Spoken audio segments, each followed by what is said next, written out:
Hello मुलांनो, कसे आहात? मी तुमची लक्ष्मी आजी. तर आज आपण शब्दार्थ म्हणजेच समानार्थी शब्द.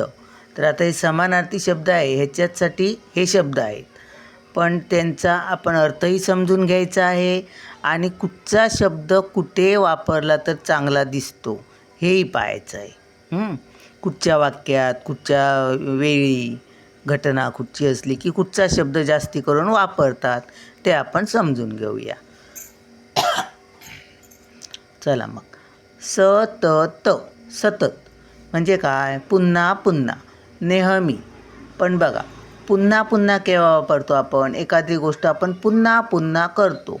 आता समजा तुम्हाला गणित येत नसलं तर तुम्ही ते गणित सोडवता, होय की नाही?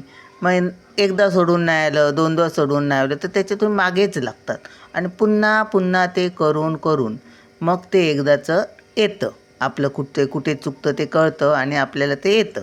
तर त्याला म्हणतात आपण पुन्हा पुन्हा केलं त्यावेळी कुठे माझं ते गणित सुटलं.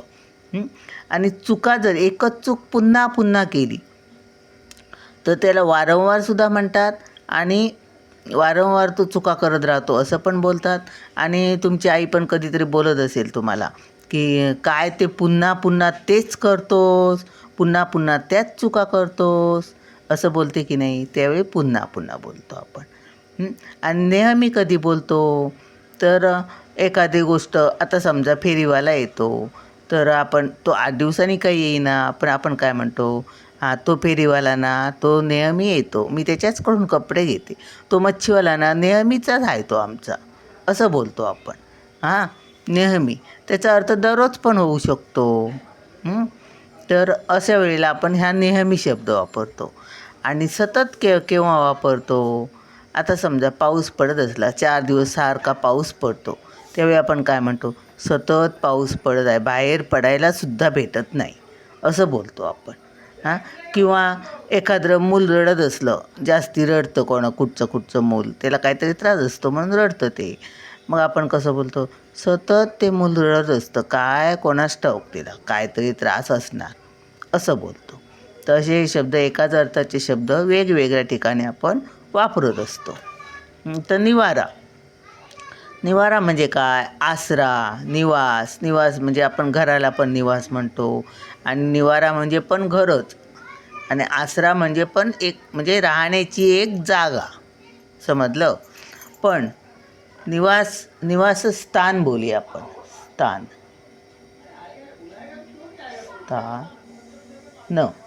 निवासस्थान. आता बघा, आपण गावी जातो, आपल्याला माहीत असतं की आपलं गावी घर आहे, तर आपण त्या एका ठिकाणीच जाणार, त्या घरीच जाणार. तर आपण त्यावेळी आमचं ते निवासस्थान आहे, म्हणजे गेल्यानंतर राहायला जागा. आता बघा, अन्न, वस्त्र, निवारा असं असतं की नाही? तसा हा निवारा. अन्न पाहिजे भूक लागली की, वस्त्र पाहिजे आपल्याला कपडे घालायला अंगावर, वस्त्र म्हणजे कपडे, तर ते पाहिजेत. तसं आपला राहायला निवारा पण पाहिजेच की नाही? तर त्यावेळी त्याला म्हणतात निवारा. आणि गावची आपण एखादे कुठे ते जातो आणि राहतो, त्यावेळी आपण वापरतो का माझं निवासस्थान आहे, असं. आणि आसरा हे पण ते हेच की आपण आसऱ्याला राहतो, पण ते कधी वापरतात माहिती आहे का? आता समजा एखाद्या गावावरून मुलगा आला, कोणतरी मुलगा, मोठा माणूस किंवा लहान, साधारण असा नोकरीधंद्यासाठी गावावरून शहरात जातो.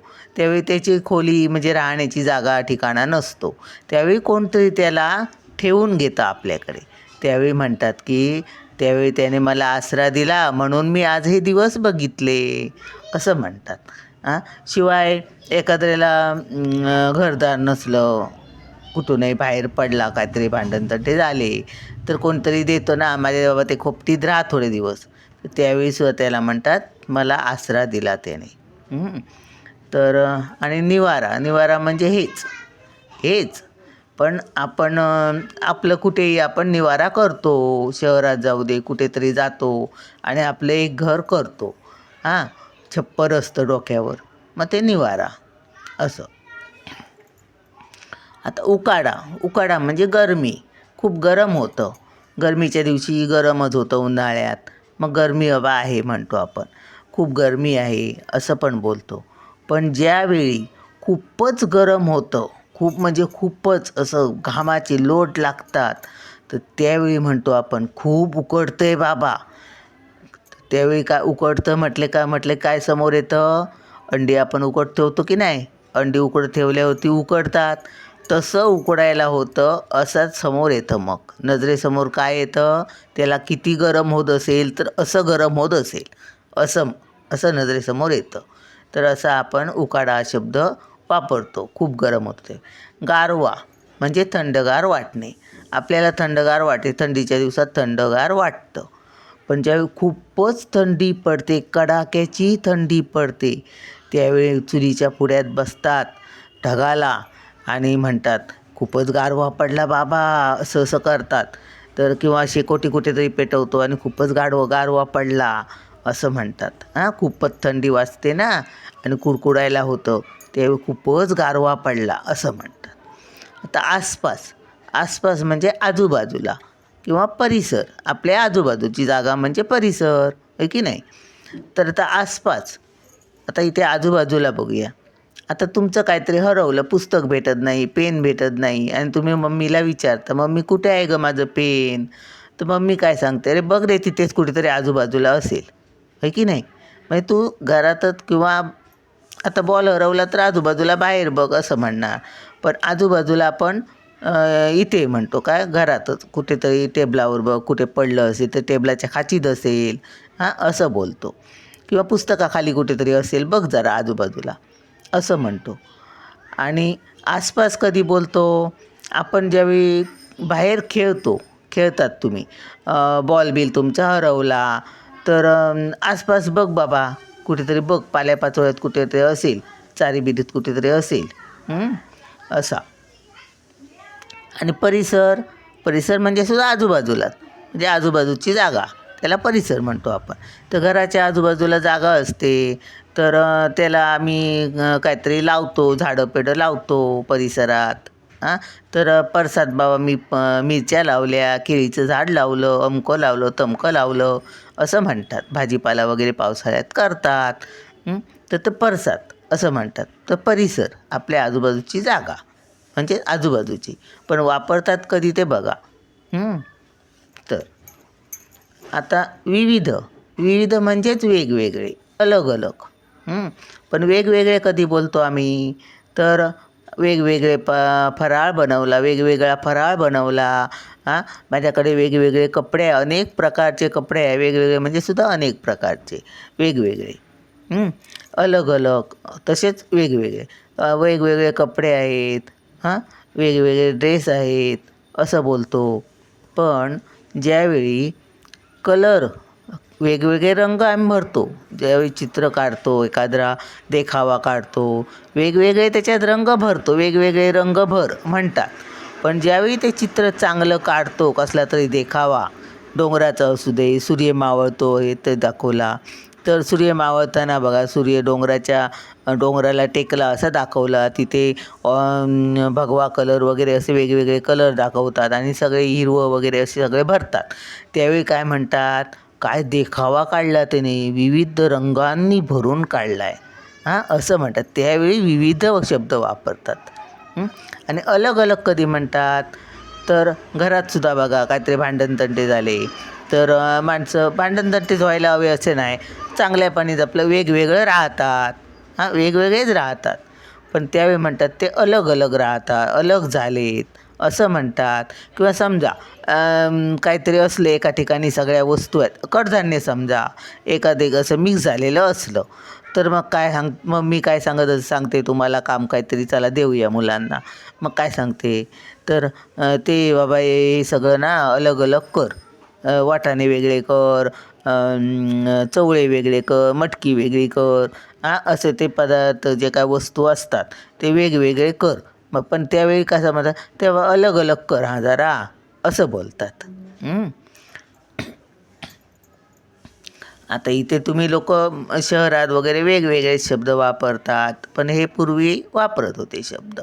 पण हे शब्द मी तुम्हाला कशासाठी सगळं समजावून सांगते, जर समजा तुमचं आता निबंध व लेखन वगैरे असतं, तर त्यावेळी ना त्या वाक्यात कुठचा शब्द कुठे वापरायचा हे समजलं, आता अर्थ कळला की तुम्हाला बरोबर कळणार कुठचा शब्द कुठे वापरायचा तो. मग ते निबंधाचे मार्क्स पण आपल्याला चांगले भेटतात. तर रखरखीत, रखरखीत म्हणजे कडक ऊन, रणणारे ऊन. तर कडक ऊन, आता उन्हाळ्यात कडक ऊन लागतं, चटका बसतो, होय की नाही. तर चटका बसतो त्यावेळी आपण काय म्हणतो, कडक ऊन पडलं. पण खूपच ज्यावेळी रखरखतं म्हणजे खूपच घामाचे लोट लागतात असं ज्यावेळी होतं त्यावेळी काय म्हणतो, रखरखीत ऊन पडलं आहे, बाहेर रखरखीत ऊन पडलं आहे. तर रखरखीत म्हणजे काय समोर येतं, जसा उकाडा म्हणजे अंडी समोर येतात ना, तसं रखरखीत म्हणजे निकारे समोर येतात. चुलीत जे निकारे असतात, आग पेटवतो आपण, लाकडं पेटवतो, ती लाकडी ज्यावेळेस लाकडं जळलेला भाग जो तो लाल लाल दिसतो ना, त्याला हात लावला ती चटका लागणारच. तर तसा चटका बसतो असा अर्थ होतो याचा, ते समोर येतं रखरखीत म्हटल्यावर. समजलं. तो देखावा म्हणजे ते दृश्य समोर येतं आगीचं, म्हणजे एवढं कडक ऊन लागतं आहे बाहेर, असं ते सांगण्याचा त्यामागचा उद्देश असतो रखरखीत बोलून. त्याचाच अर्थ हा रणणारे ऊन. पालटूनचा अर्थ बदलून. तर पालटून आणि बदलून म्हणजे कधी वापरतो आपण, आपण दरवर्षी एकसारखाच समजा कलर काढतो आहोत. तर समजा आपण कसला गुलाबी कलर काढत होतो 2-4 वर्षे एकसारखाच.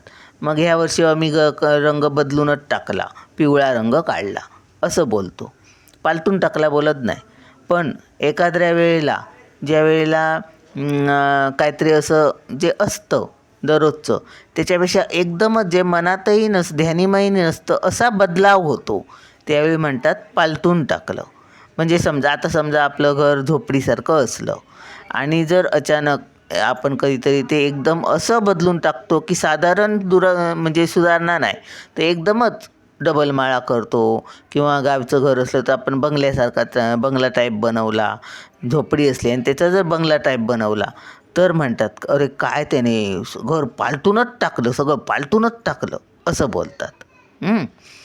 तर म्हणजे कसं, आता ही वही आहे तर ही वही एकदम पलटून टाकली असं, म्हणजे एक जसं असतं त्याच्या वेगळंच दिसतं असं.